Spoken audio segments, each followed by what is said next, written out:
Sometimes, what feels like the worst day of a person's life is actually the very thing that saves them from a far greater disaster. A business collapses, a career ends without warning, a relationship breaks apart overnight. In that moment, it feels like the end. At first, it feels unfair, even cruel. But time reveals something different. What was once desperately wanted would have harmed their peace, their health, or their future. Life is often measured in snapshots, one day of loss, 1 month of struggle, 1 season of uncertainty. And it feels like that is the whole story. But God sees the entire timeline. He sees the past, the present, and the future. He knows every unseen threat, every hidden trap, every false promise, every smiling face that would have led to harm later. Psalm 37:23-24 says, "The steps of a good man are ordered by the Lord, and he delighteth in his way. Though he fall, he shall not be utterly cast down, for the Lord upholdeth him with his hand." That means life is not random, it's not a series of accidents. Even setbacks, even falls are still held within his hand. The hard part is, when you're in the middle of it, all you can see is the pain. The pressure feels unbearable. The hidden protection isn't visible yet.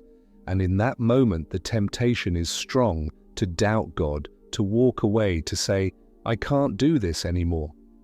But Ecclesiastes 3:1 reminds us, "To everything there is a season and a time, to every purpose under the heaven."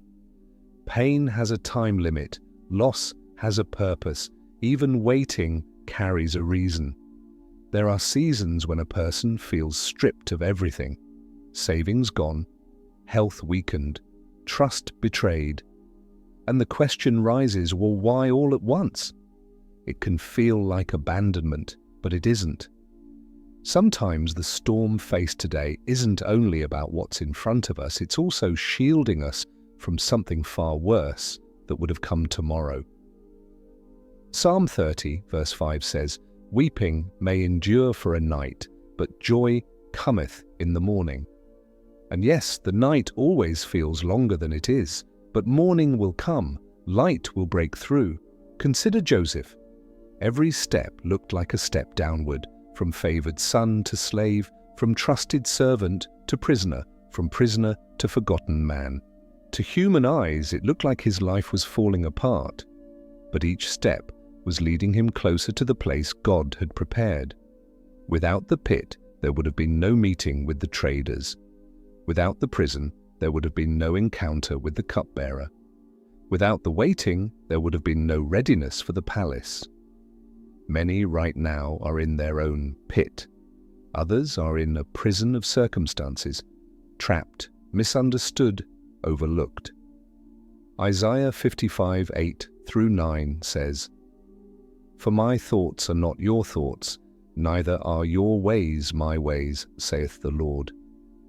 For as the heavens are higher than the earth, so are my ways higher than your ways, and my thoughts than your thoughts."